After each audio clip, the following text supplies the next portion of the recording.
ঈগলকে আমরা চিনি শক্তিধর, দক্ষ একটি শিকারী পাখি হিসাবে। পাখির রাজা ঈগল জলে, স্থলে ও আকাশে ৩ জায়গাতেই সমানভাবে শিকার করতে সক্ষম, যাকে শুধুমাত্র পাখিই নয়, জঙ্গলের রাজা সিংহ ভয় পায়।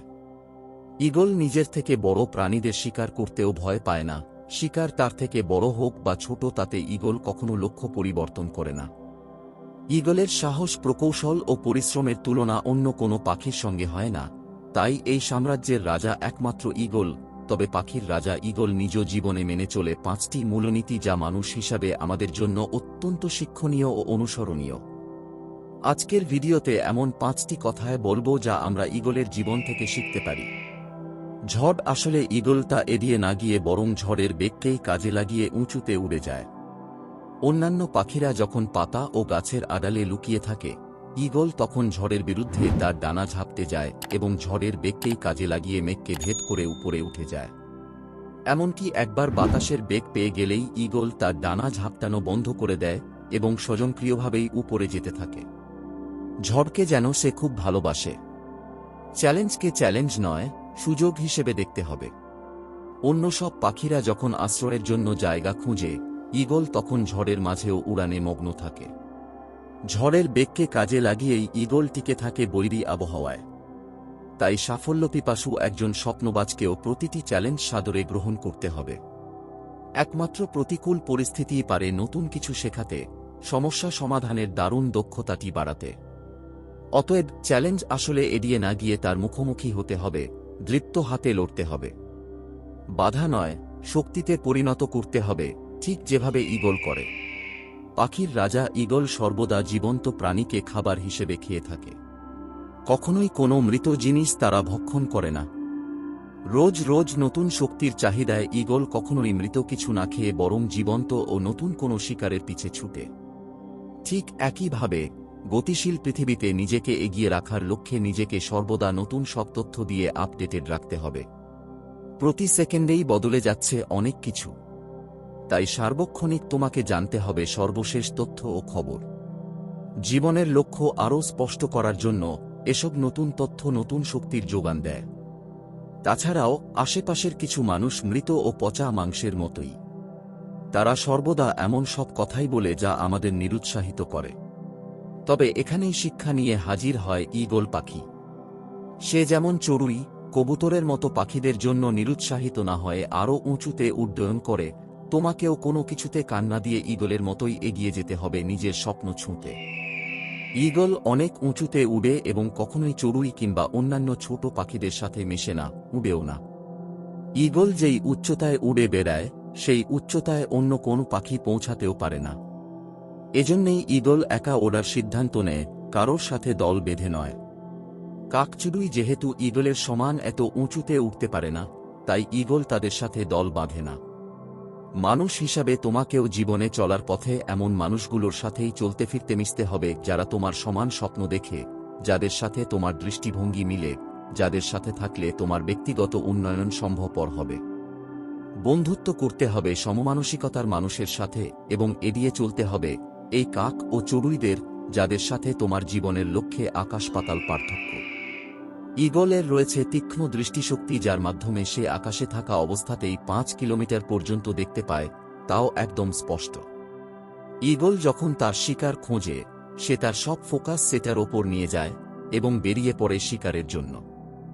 যত বাধাই আসুক না কেন, সেটিকে না পাওয়া পর্যন্ত ঈগল কোনো ক্রমেই তার চোখ সরায় না। ঈগল যেমন খুব স্পষ্টভাবে ছবি দেখতে পায়, কিন্তু ফোকাস করে শুধু একটি প্রাণীর উপরে, তেমনভাবে তোমাকেও সবকিছু জানতে হবে, খোঁজ খবর রাখতে হবে, তবে ফোকাস রাখতে হবে যে কোনো একটি কাজের উপর। নিজেকে জানো, জীবনের লক্ষ্য নির্ধারণ করো এবং সেই একটি লক্ষ্যের পিছনেই ছোটো। যত বিপত্তিই আসুক না কেন, ফোকাস হারানো চলবে না। বয়স বাড়ার সাথে সাথে ঈগল পাখির ডানার পালকগুলো দুর্বল হয়ে পড়ে, যে কারণে সে আগের মতো খুব দ্রুত গতিতে উঠতে পারে না। দুর্বল বোধ করলে সে এমন একটি জায়গায় আশ্রয় নেয় যেখানে পাথর রয়েছে। সেখানে সে তার শরীরের প্রতিটি পালক টেনে ছিঁড়ে ও উঠিয়ে ফেলে। নতুন পালক না গজানো পর্যন্ত সেই দুর্বল ঈগল কোথাও বের হয় না। নতুন পালক গজিয়ে গেলে সে পুনরায় বজ্রগতিতে উড়ে বেড়ায়। কাজ, দায়িত্ব, পড়াশোনার জাঁতা কোলে পিষ্ট হয়ে যখন হাঁপিয়ে উঠবে, সিদ্ধান্ত নাও একটু বিরতি নেওয়ার। ছোট্ট একটি ছুটি নাও, সময় বের করো নিজের জন্য। এ সময়টিতে একান্তে চিন্তা করো কোন কাজটি তোমার কাছে অর্থপূর্ণ এবং কোনটি তোমার করার একেবারেই প্রয়োজন নেই। ঈগলের মতো তুমিও ঘাট থেকে ঝেড়ে ফেলো সেসব অপ্রয়োজনীয় কাজের দায়িত্ব যা তোমার চলার গতিকে মন্থর করছে, এগিয়ে যাওয়ার পথে বাধা হয়ে দাঁড়াচ্ছে। সেই সাথে নিজেকে যাচাই করে দেখো যে কোনো বদ অভ্যাসে তুমি বর্তমানে অভ্যস্ত। ঈগল পাখির মতোই ঝেড়ে ফেলো সেসব বদ অভ্যাস, পুনরায় শুরু করো নতুন পথ চলা।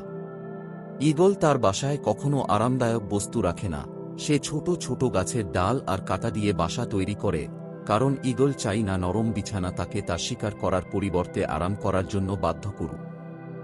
ঈগলের ডিম থেকে যখন ছোট ছোট বাচ্চা জন্মায়, তখন কিছু নরম ঘাস বাসায় রাখলেও পরে বাচ্চা ঈগলগুলোর যখন উড়তে শেখার সময় হয়, তখন ওগুলো আবার বাসা থেকে সরিয়ে দেয়, যাতে বাচ্চাগুলো আরামদায়ক বিছানায় শুয়ে শুয়ে অলস না হয়ে পড়ে।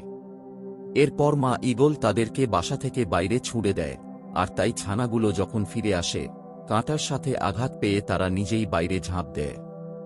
এবারে বাবা ঈগল নিয়োজিত হয় তাদের উদ্ধার কার্যে। নিচে পড়ে যাওয়ার আগেই সে তার পিঠে করে ছানাগুলোকে ফিরিয়ে নিয়ে আসে। যতদিন পর্যন্ত ছানাগুলো তাদের ডানা ঝাঁপটানো না শুরু করে, এই প্রক্রিয়া চলতেই থাকে। এখান থেকে শিক্ষা নেওয়ার মতো অনেকগুলো বিষয় আছে। আমরা মানুষেরা সুখে শান্তিতে আরামদায়ক জীবন যাপনের জন্য যথাসম্ভব চেষ্টা চালিয়ে যায়।